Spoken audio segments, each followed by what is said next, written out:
Hola, ¿qué tal amigos? Tengan ustedes muy buenas tardes. Bienvenidas y bienvenidos a Diálogo, espacio de información, de opinión, de reflexión. También queremos que sea un espacio de motivación para todos ustedes, quienes nos siguen a través de los medios de comunicación de la Asamblea Nacional, la radio, la televisión legislativa y también nuestra señal en el Internet. Recuerden que la radio está presente en todo el país. Estamos en las 24 provincias, en las 4 regiones de la patria. También a través del Internet usted nos sintoniza en vivo.asambleanacional.gov.es. Y la televisión legislativa, señal abierta en las ciudades de Quito, Guayaquil y Cuenca. En Quito, canal 42, en Guayaquil, canal 22 y en Cuenca, canal 27. El día de hoy vamos a topar un tema del cual queremos que se le ponga gran atención, ya que recoge algunos de los aspectos que se analizaron en la reunión de obispos convocados por el Papa en el Vaticano. Se llama el Sínodo y así se lo identificó también a través de las crónicas internacionales. El Sínodo para unos fue el de Roma, para otros el del Vaticano y para otros uno de los sínodos más interesantes de los últimos tiempos. Y vamos a analizar precisamente lo que es un sínodo, cómo es que se convoca a esta especie de cónclave, a esta reunión, quién la convoca, cada qué tiempo se lo hace y algunos de los temas que también fueron abordados en este encuentro. Vamos a tener dos invitados para analizar este tema en particular. El primero de ellos es el padre salesiano Rómulo San Martín, director de la Casa Inspectorial Sagrado Corazón de Jesús. Y en la segunda parte tendremos al licenciado Francisco Salazar Alvarado, quien fue embajador del Ecuador en el Vaticano. Recibimos a nuestro primer invitado, el padre salesiano Rómulo San Martín. Padre, muchísimas gracias por estar con nosotros, por estar aquí, por aceptar esta invitación. Bienvenido. Buenas tardes, muchas gracias, señora. Buenas tardes a todos a toda la audiencia de la Asamblea, del canal de la Asamblea Nacional, a los oyentes de la radio. Buenas tardes, mucho gusto, un gusto estar aquí con ustedes compartiendo este tema. Gracias. Padre, este sínodo, conversábamos hace un instante extra micrófono, es una reunión que se la tiene que realizar en base a una programación. El último sínodo se desprende de un anterior. Explíquenos, por favor, padre. Bueno, sí, un sínodo en la iglesia tiene esta característica, ¿no? De no ser una reunión deliberante. Es decir, no es que ya con el sínodo la iglesia deja establecida leyes. Son más vale que desde la discusión logra llegar, diríamos, a principios más o menos generales, desde los cuales el Papa, diríamos, como gran legislador también y como el pastor, sacará algún pronunciamiento, emitirá alguna encíclica, algún elemento que pueda dirigir a la iglesia. De modo que esto es, el sínodo de la Iglesia Católica no tiene larga historia, realmente es después del Concilio Vaticano II, el cual terminó en 1963, es que se pone esta institución del sínodo con este objetivo, ¿no? De que la iglesia pueda tratar asuntos que la vida ordinaria, que la vida de la iglesia va encontrando conflicto y que con la discusión, con el diálogo, con la reflexión, pueda dar solución pastoral, se refiere a soluciones pastorales a eventos de la sociedad, de la iglesia en el mundo contemporáneo. Y cada sínodo responde a un tema en particular. Así es, cada sínodo responde a un tema y hay a veces sínodos muy regionales, por ejemplo hay el sínodo para América que hubo hace tiempo, sínodo para África y para los diversos continentes. En cambio hay otros sínodos que son ya más temáticos. Más temáticos, por ejemplo, el sínodo que se vivió en este mes de octubre es el sínodo de las familias, de la familia que se llama así. Es un sínodo entonces temático. Y hubo otros sínodos así muy temático que causó mucha controversia, discusión inclusive, y después hasta un poco de reacción. Fue el sínodo de la vida religiosa, pero eso fue en el año 71, que Similarmente, obviamente, con las diferencias del tiempo de los medios de comunicación, fue muy discutido como actualmente, gracias a toda la cobertura que se le dio con la comunicación, ha sido en verdad de mucho alcance y ha impactado en las personas, ¿no? ¿Quiénes participan de estos sínodos? ¿Exclusivamente obispos, padre? Ya, el sínodo participa bastante los obispos convocados por el Papa, no todos los obispos. Regularmente en las conferencias episcopales se les envía, dice que tienen que nombrar una persona, diríamos, no puede haber eso también ninguno, pero puede una persona de la conferencia episcopal, un obispo, podría ir junto con esto. Pero también hay el otro, no, son expertos, como son temas a tratar, a reflexionar, los obispos no es que tienen todo el conocimiento de este asunto. Entonces el Papa previamente, con un equipo que coordina el sínodo, se llama el presidente del sínodo, logran buscar a personas que tengan un dominio sobre el tema que van a tratar, de modo que ellos, que se llaman expertos, puedan iluminar el estado de la cuestión, y entonces los obispos puedan, a raíz de eso, puedan discutir. Y, como dije hace rato, no es deliberante, pero sí es orientativo para que se pueda definir algún elemento, dar solución a algún elemento pastoral dentro de la vida de la Iglesia. Concentrándonos en el último sínodo, fue tan solo una primera parte, no sé si es una primera de cuántas partes que puede existir sobre la familia para que se tome una decisión y oriente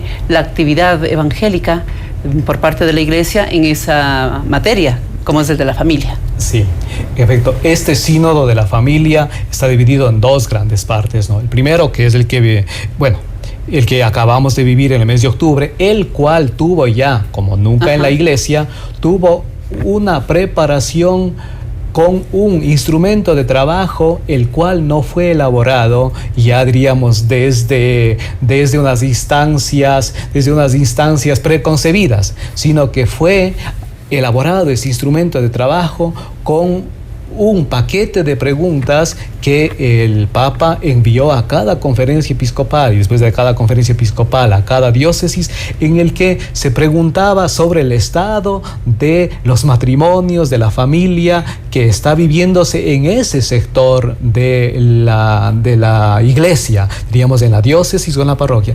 A raíz de eso se preparó el instrumento de trabajo, por el cual diríamos fue un método más inductivo, porque la Iglesia fue a preguntar directamente a la gente, a la gente de la parroquia, a las personas, diríamos, que están viviendo en la familia y que atraviesan momentos de gloria familiar, pero también momentos de tensión. Con ese instrumento de trabajo se hizo entonces este sínodo ahora en el mes de octubre, en el que ya se ha discutido, hay un documento preliminar que quizás se pueda abordar algo, pero la segunda parte de este sínodo se llevará también el próximo año, en el próximo mes de octubre, en el que sobre las proposiciones que ahora se han discutido, que no son definitivas, se abordarán en el próximo octubre y se limará más, se lo hará más contundente, tanto desde el punto de vista doctrinal, tanto desde el punto de vista pastoral, de modo que este sínodo, que será el próximo año, la segunda parte, tengamos un documento que nos dirija pastoralmente a la Iglesia en la pastoral familiar. Y decíamos en un comienzo que vamos a ponerle gran atención al desarrollo de todo este programa, porque vamos a hablar de lo que se trató precisamente en ese sínodo. Hablaremos de cómo la Iglesia debe tratar el tema de los divorcios, si se puede permitir o no que una persona divorciada pueda tener opción de un segundo matrimonio por la Iglesia. También sobre la unión de hecho. Ya en las leyes se va reconociendo las uniones de hecho. ¿La Iglesia podría de alguna manera reconocer una unión de hecho? Una unión de hecho además con personas del mismo género. ¿Cómo podría también la Iglesia tratar que esta unión de hecho con personas del mismo género en un futuro puedan adoptar hijos? Vamos a hablar también sobre el alquiler de vientres, que tengo entendido fue otro de los temas que se abordó en este sínodo. Cómo ha ido perdiendo espacio el matrimonio, por ejemplo, en el país, en el mundo. Hablamos ahora muy comúnmente de las uniones de hecho, de lo que decíamos hace un instante. Y el matrimonio, ¿qué fue lo que pasó con el matrimonio? Sobre la confesión. También vamos a hablar sobre esto y no podíamos dejar de lado el matrimonio de personas relacionadas con la iglesia, me refiero a los sacerdotes. Y yo no sé si también podría llegarse a través de estos encuentros a darle mayor espacio a la mujer dentro de la iglesia, sacerdotisas, a lo mejor una pontífice. Entonces, desde ya les convoco para que nos acompañen en la realización de este programa. Podemos abordar algunos de los temas tomando en cuenta el tiempo. Padre Rómulo, ¿cómo debe tomarse a las personas divorciadas en la Iglesia Católica? Ya. Dentro de la familia, la Iglesia en efecto constata esta realidad, ¿no?, de los divorcios, el cual, pues, a raíz justamente de esta investigación que se hizo, fíjese que los divorcios están disminuyendo. Ahora diría, no, están disminuyendo los divorcios, entonces estamos bien. Realmente la aseveración es traicionera, porque están disminuyendo los divorcios porque la gente se casa menos. Entonces, esto ya es el problema más grave, porque el matrimonio como institución, diríamos, está decayendo, ¿no? Entonces allí sí el divorcio es menor. ¿Cómo se procede en el caso del divorcio? En esto la Iglesia tiene esta sabiduría, ¿no?, de que en la Iglesia, obviamente, por revelación, de acuerdo al Evangelio, no está permitido el divorcio, no existe la revelación de Cristo. Muchos pueden decir que Marcos, el capítulo 10, pone en evidencia, dice que excepto por adulterio podría haber, esa es la excepción en Marcos, sí, pero el divorcio en la Iglesia no está contemplado, ¿de acuerdo? ¿Podríamos decir por el momento? En realidad, por el momento no creo, porque ya tenemos 2000 años de historia. Por ejemplo, les pongo el caso, fíjese. En la iglesia tenemos, diríamos, ritos, ¿no? Tenemos ritos.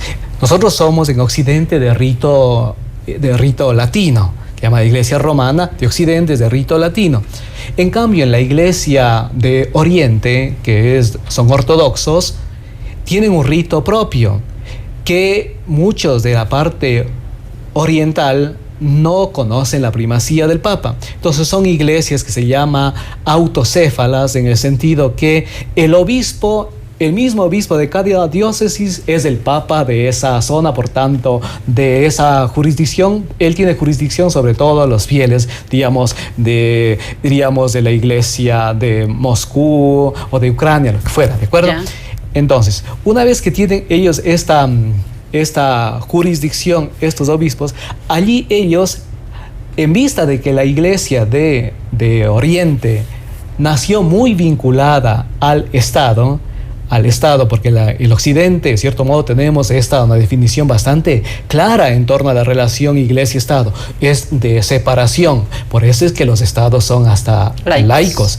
Y la iglesia, diríamos, asume, a veces diríamos un poco con reticencia, pero tiene ese sentido de respetar la dimensión laical del Estado. Pero en el mundo oriental, en la iglesia de Oriente, esta historia no es tan pacífica. Allí el Estado tuvo, históricamente, esto yo me refiero ya desde el siglo V en adelante, hubo mucha interferencia del Estado en la iglesia ortodoxa, por decirlo.